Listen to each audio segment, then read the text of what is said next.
सगळे सर्वे बघितल्यावर आणि बीजेपीचे पण सर्वे त्यांना पण कळून चुकलंय की त्यांच्या बाजूनी जनमत नाही आहे। आज तुम्ही बघताय की पंतप्रधानांची भाषणं पण एवढ्या खालच्या पातळीची आहेत आणि ते काहीही बोलत सुटले।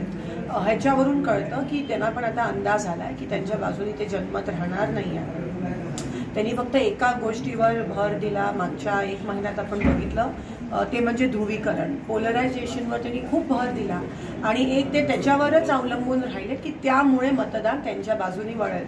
पण आता लोक वैतागलेत, लोक थकलेत, लोकांना काम बघायचं। आपण सोलापुरात स्वयं बघतोय की शेतकरी त्रस्त आहे, सर्वसामान्य माणूस त्रस्त आहे आणि हे पोलरायझेशन असू देत तेव्हा त्यांची जातीयवादावर धर्मांमध्ये तेढ निर्माण करण्याची भाषणं असू देत, लोक वैतागलेत। लोकांना कळून चुकलंय की आता बदल हा होणं गरजेचं आहे आणि काम लोकांना दिसणं गरजेचं आहे।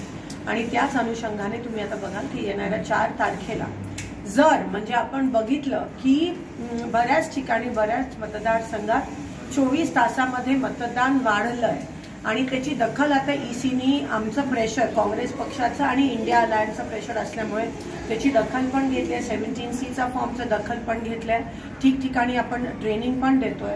तर मला असं वाटतं आता त्यांचं एकच कदाचित तो शेवटचा हे असेल ईव्हीएम बद्दल काही, आणि हे नाही सर्वसामान्य लोक आम्हाला फोन करून सांगतायत। मला मागच्या 20 दिवसात लोक फोन करतात की ताई आम्ही मतदान केलंय पण फक्त ईव्हीएम कडे लक्ष द्या। तर आज सगळेजण आम्ही त्याबद्दल सतर्क आहोत, सगळीकडे पूर्ण देशभरात आपण सतर्क आहोत, लोकांनी पण सतर्क राहावं आणि कदाचित तेच त्यांच्याकडे आता शेवटचा पर्याय राहिलाय। कारण का ह्यांच्या पलीकडे आपण काही म्हणजे कामाला सोडून देशाचं विटंबना करणारा जर त्यांची मानसिकता असेल तर ते काहीही करू शकतात सत्तेसाठी आणि हे आपल्याला दिसून आलं।